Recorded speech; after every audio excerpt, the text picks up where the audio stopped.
Hello everyone. तो कैसे हैं आप सब लोग। मैं उम्मीद करता हूं कि आप सभी स्वस्थ होंगे, अच्छे होंगे और हो सकता है मेरी करंट अफेयर की क्लास का इंतज़ार कर रहे होंगे।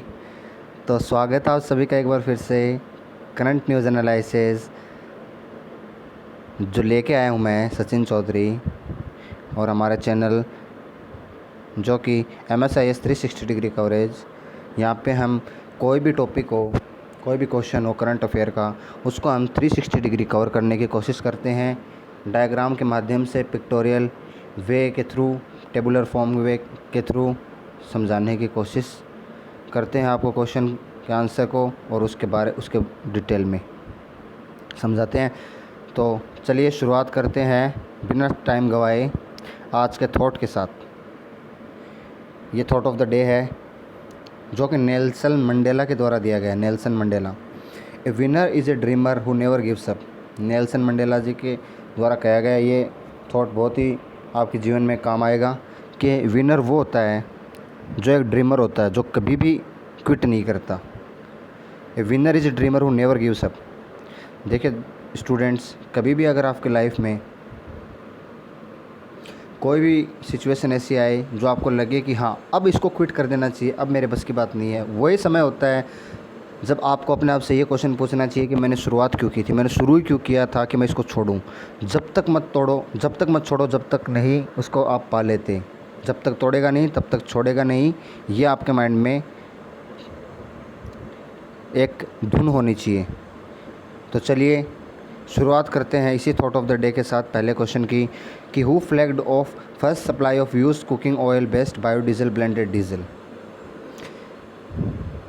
अब ये क्वेश्चन आपके कईयों के तो ऊपर से बाउंसर जा रहा होगा, बट नो प्रॉब्लम, हम आपके यहाँ पे समझाने के लिए बैठे हुए हैं। मैं आपको बताऊंगा इसके बारे में कि क्या कह रहा है क्वेश्चन और क्या नहीं कह रहा है।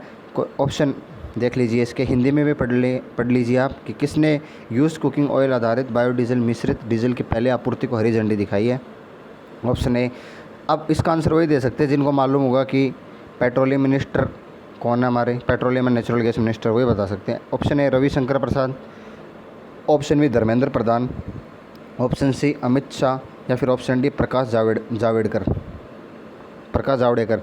अब 10 सेकंड का टाइम है, आंसर देने का प्रयास कीजिए।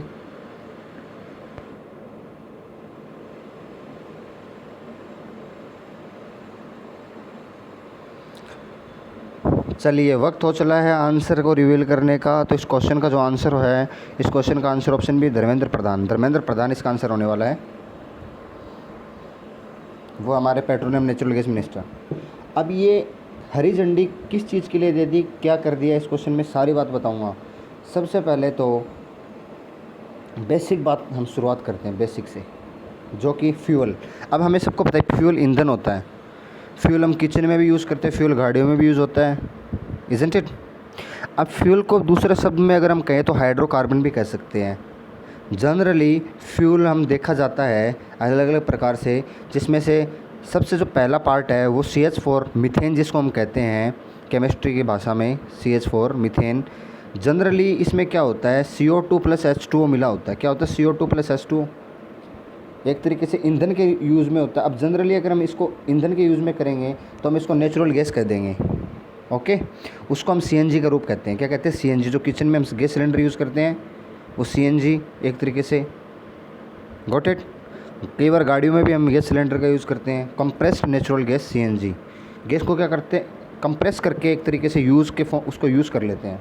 उसमें हालांकि भरते तो उसको लिक्विड, उसको गैसेस फॉर्म में है, बट वो जब आता है तो वो हल्का हल्का, आप कभी भी गैस सिलेंडर को देखना आपको ऐसा लगेगा पूरा भरा हुआ, फिर भी उसमें ऐसे कट कट कट आवाज़ आएगी, इज़न्ट इट।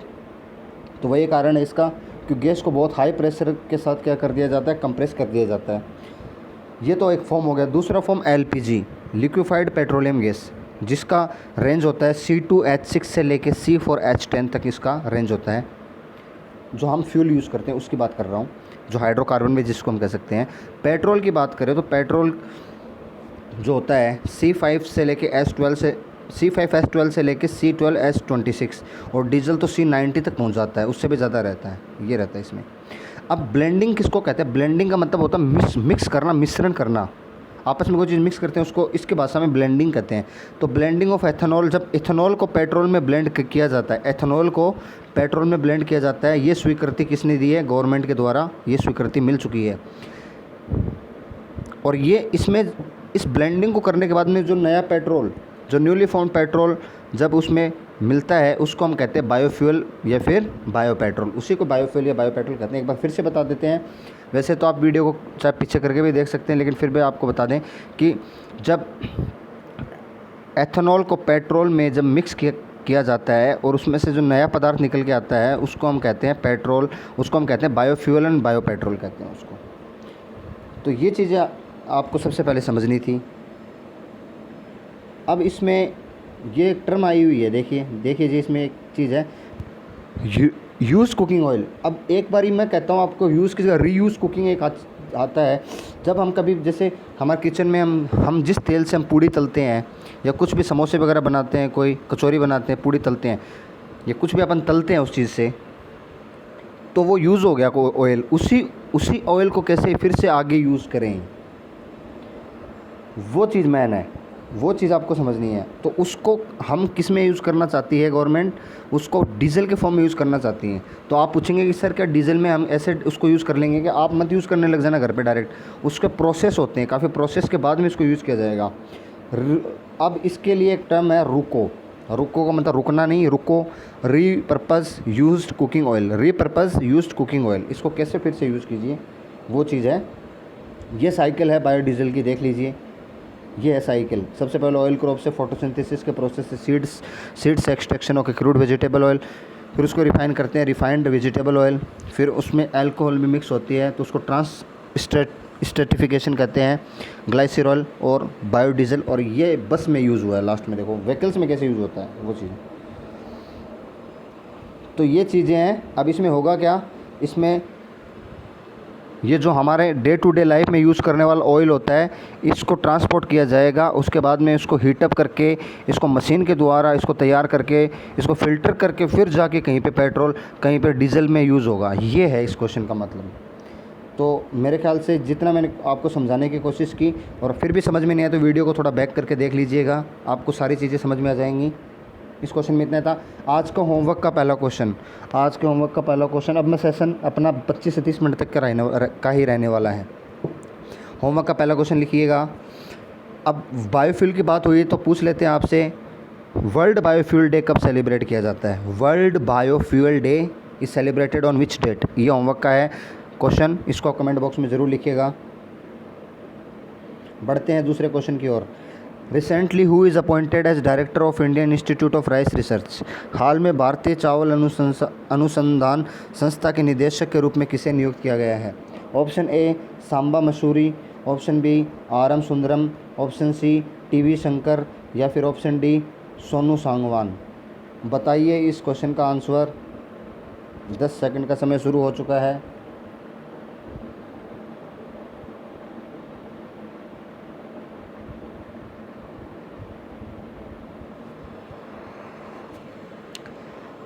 चलिए बच्चों, इस क्वेश्चन का जो आंसर है वो होगा, आंसर होगा option B R M Sundaram. R M Sundaram को director of Indian Institute of Rice Research के रूप में नियुक्त किया गया है। अब दिमाग में क्वेश्चन बनता है कि सर ये बताइए कि Indian Institute of Rice research कहाँ पे लोकेटेड है? बहुत अच्छा क्वेश्चन किया आपने।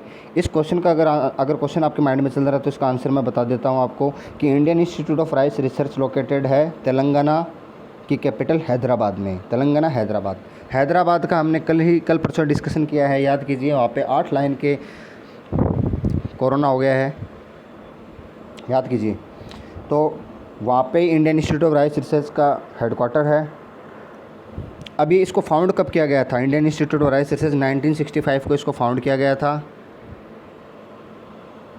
तेलंगाना की कैपिटल हैदराबाद, जो कि तेलंगाना का फॉर्मेशन जो सबसे लेटेस्ट स्टेट बना है 2 जून 2014 को इसका फॉर्मेशन हुआ है। ये तो हमने बात की Indian Institute of Rice research की। अगर हम बात करें इंटरनेशनल राइस रिसर्च की, ये तो मैप है, आप देख सकते हो, तेलंगाना का मैप है। अगर हम बात करें इंटरनेशनल राइस रिसर्च इंस्टीट्यूट, तो आप बता सकते हो कहाँ पे? इंटरनेशनल राइस रिसर्च इंस्टीट्यूट ये है मनीला, किसकी कैपिटल है? फिलीपींस की कैपिटल मनीला में स्थित है। वही वही मनीला जहाँ पे एडीबी, एशियन डेवलपमेंट बैंक का भी हेडक्वार्टर है, और एशियन डेवलपमेंट बैंक के हेडक्वार्टर के पास में ही इंटरनेशनल राइस रिसर्च इंस्टीट्यूट का हेडक्वार्टर मनीला फिलीपींस में है। ये आप देख लीजिए तेलंगाना के का मैप है। यहाँ पे तेलंगाना की लोकेशन है इंडिया में, किस तरफ है देख लीजिए आप, साउदर्न ईस्ट कह सकते हैं इसको। और ये आप देख सकते हैं फिलीपींस मनीला, यहाँ पे हेडक्वार्टर है इंटरनेशनल राइस रिसर्च इंस्टीट्यूट और साथ में ही एशियन डेवलपमेंट बैंक का। मेरे ख्याल से इस क्वेश्चन में इतना ही था समझाने लायक। ये सारी चीज़ें आप देख सकते हो, इन्फॉर्मेशन आपको मिल गई है यहाँ पे। बढ़ते हैं तीसरे क्वेश्चन की तरफ। Who has been named as the 2021 laureate of the UNESCO Guillermo Cano World Press Freedom Prize. किसको मिला है यहाँ पे 2021 के विजेता के रूप में नामित किया गया है? Guillermo canoe World Press freedom के प्राइज़ के रूप में किसको मिला है यहाँ पे? Option A Maria Ressa, option B McLaren, option C Sergio Peris, या फिर ऑप्शन डी मार्क सेल्बी। जो बच्चे मेरे लेक्चर लगातार देख रहे हैं सिलसिलेवार, वो इस क्वेश्चन का आंसर एक ऑप्शन तो आराम से एलिमिनेट कर देंगे। याद कीजिए, एक ऐसा ऑप्शन है इस क्वेश्चन में जो कि किसी खेल से संबंधित पर्सनैलिटी का था, तो उसको आप वैसे हटा सकते हो। याद आया कुछ? स्नूकर का विजेता, कुछ याद कीजिए। वो एक ऑप्शन हट सकता है, 3 ऑप्शन बचे, उसमें से आंसर होगा। खैर, आंसर आपको आया हो या ना आया हो, लेकिन इस क्वेश्चन का जो आंसर होगा ऑप्शन ए मारिया रेसा। अब इसमें आप जो एलिमिनेट कर सकते थे वो ऑप्शन डी देखिए मार्क सेल्बी, ये इसको एलिमिनेट कर सकते थे। ये कोई खेल से संबंधित है, इनके बारे में मैंने अभी जिक्र किया है, तो मारिया रेसा इसका आंसर है। अब ये गुलेर्मो जो वर्ड यूज़ हुआ है इसमें, गुलेर्मो कैनो, ये जो इनकी याद में दिया गया है कैनो वर्ल्ड प्रेस फ्रीडम। और अभी वर्ल्ड प्रेस फ्रीडम डे भी आया था 3 मई को। तो ये किस चीज़ से रिलेटेड हुआ? ये क्या है, गुलेर्मो एक बहुत ही शानदार, एक तरीके से कह सकते हैं रिनाउंड जर्नलिस्ट हुआ करते थे कोलंबिया की। Okay, Columbia. इनकी पत्रकारिता से इन्फ्लुएंस होकर यूनेस्को ने दुनिया में जो जो जर्नलिज्म पे अच्छा काम करते हैं उनको अवार्ड करने का काम किया है। और इस बार फिलीपींस के जर्नलिस्ट, ये फिलीपींस के ही हैं। अभी पिछले क्वेश्चन में फिलीपींस का जिक्र कर रहे थे, देखिए फिलीपींस काम आ गया दो जगह पे कॉमन मैप हो गया एक तरीके से, क्योंकि कोई भी करंट अफेयर का जो कुछ चीज़ आती है हम उसका मैप ज़रूर लेके आते हैं। तो अब देखिए आप, तो फिलीपींस का जर्नलिस्ट मारिया रेसा को ये अवार्ड मिला है। She is known for her independent boldness in journalism. Okay, independent ये बोल्डनेस, ये काफ़ी, ये एक तरीके से कह सकते हैं इंडिपेंडेंट जर्नलिस्ट रही है, इसलिए इनको अवार्ड मिला है। या आप इनके बारे में डिटेल हिंदी इंग्लिश दोनों में पढ़ सकते हैं। अवार्ड के रूप में इनको $25,000 मिला है, जो कि नियर अबाउट 17.5 लाख रुपीज़ होता है, क्योंकि अगर 70 से मल्टीप्लाई करोगे तो ऐसा ही कुछ आएगा। ओके, ये देखिए, ये इन्फॉर्मेशन आप सारी इन्फॉर्मेशन रीड कर सकते हैं। चलिए बढ़ते हैं अगले क्वेश्चन की ओर। ये क्वेश्चन है काफ़ी important. Recently where has the oldest human burial has been discovered. हाल ही में सबसे पुराने मानव दफन के अवशेष कहाँ खोजे गए हैं? Option A USA, option B Egypt, option C Africa, या फिर ऑप्शन डी इंडिया। 10 सेकंड का समय।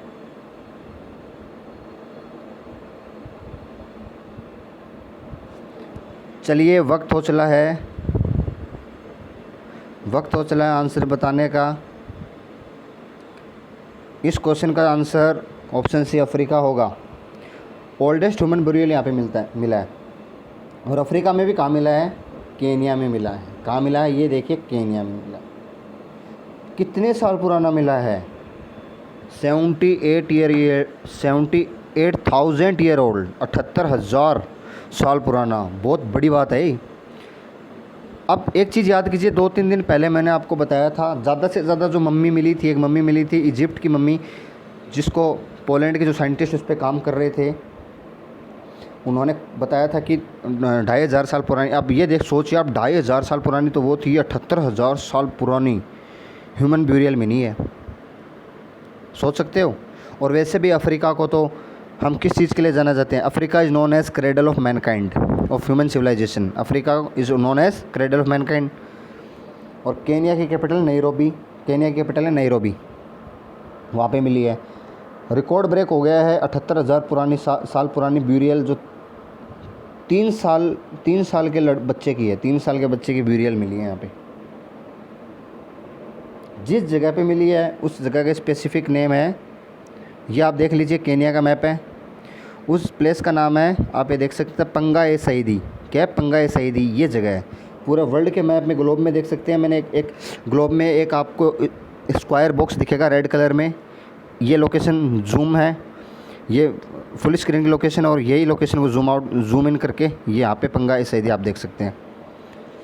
हम अगर कभी भी बात करते हैं हमारी ह्यूमन सिविलाइजेशन की, तो हम हमारे इंडिया में इंडस वैली सिविलाइजेशन के बारे में पढ़ते हैं, जो 2300 से लेकर 3000 साल पुरानी है। और उससे भी पुरानी अगर बात करें तो मेसोपोटामिया सिविलाइजेशन मानी जाती है, जो 4000 से 4500 ओल्ड मानी जाती है। लेकिन ये तो 78,000 साल पुरानी, जो ये एक रिकॉर्ड तोड़ जो इन्फॉर्मेशन आई है, ये रोचक जानकारी है। अब इससे ये पता चला है कि ये जो ब्यूरियल है, जिस बच्चे को दफनाया गया था उस समय, ये मिडल स्टोन एज के समय की बात है, मिडल स्टोन एज के समय की बात है। इनके जो ये ब्यूरियल है उसके नीचे तकिए के भी अंश मिले। इसका मतलब इसको उस समय मिडल स्टोन एज में एक तरीके से किसी की बलि नहीं दी जाती थी, इसको बहुत ही शांतिपूर्ण तरीके से दफनाया गया था इस बच्चे को। अब जिसने इसकी खोज की है, इस ब्यूरियल की, ये देखिए, ये वो जगह है, ये वो केव है जहाँ पे इसकी खोज की गई है। ये देख लीजिए, ये इसके बाहर का ये फॉरेस्ट है, इसके अंदर केव मिली है। तो जो साइंटिस्ट है, जो आप फोटो देख रहे हैं, ये है जर्मनी की साइंटिस्ट, जिसका नाम निकोलो बोइविल है। जर्मनी की साइंटिस्ट निकोले बोइविल ने इसकी खोज की है। ये 2017 से इस चीज़ के ऊपर अध्ययन कर रही थी। आप देखिए कितनी सारी इनके पीछे, आप देख सकते हैं कितनी सारी खोपड़ी रखी हुई है। ये इसी चीज़ की स्पेशलिस्ट है, खोपड़ियों की स्पेशलिस्ट है। तो जर्मनी की रिनाउंड इंस्टीट्यूट है एक, जर्मनी की बहुत ही जानी मानी इंस्टीट्यूट, जिसका नाम मैक्स प्लैंक इंस्टीट्यूट है, मैक्स प्लैंक इंस्टीट्यूट। वहाँ पे इस कार्य को किया गया है। और जो ये ब्यूरियल, ये डेड बॉडी, जो ये कंकाल मिला है ब्यूरियल बॉय, इसका नाम रखा गया है एम टोटो इसका नाम रखा गया है। और ये आप देख सकते हैं, बहुत ही जाना माना न्यूज़पेपर है, द गार्जियन न्यूज़पेपर की कटिंग भी यहाँ पे मैं लेके आया हूँ, आप ये देख सकते हैं, रीड कर सकते हैं। न्यूज़पेपर वालों ने तो 2000 साल को और बढ़ा के दे दी, 80,000 साल पुरानी बता दी है कि चलो कोई नहीं, 2000 रफ आइडिया ले लो। लेकिन आप खुद देख सकते हो, जब इजिप्ट की मम्मी 2500 साल पुरानी है, तो इन्होंने 2000 साल को तो यहाँ पे कुछ भी नहीं समझ रखा है, क्योंकि 78,000 साल बहुत ज़्यादा होते हैं। तो इस प्रकार ये थी न्यूज़, ये थी इन्फॉर्मेशन। आज का अंतिम question, recently scientist have found a new genus and species of which of the following dinosaur. हाल में ही वैज्ञानिकों ने निम्न में से किस डायनासोर की एक नई जीन और प्रजाति खोजी है। कल से ही डायनासोर के बारे में पढ़ रहे हैं, कल भी बताया था आपको डायनासोर का एक question. Option A hadrosaur, option B parasaurolophus, option C edmontosaurus, या फिर ऑप्शन डी कोरिथोसोरस। इसमें से सेलेक्ट कीजिए आंसर। 10 सेकंड का समय आपको मिलता है।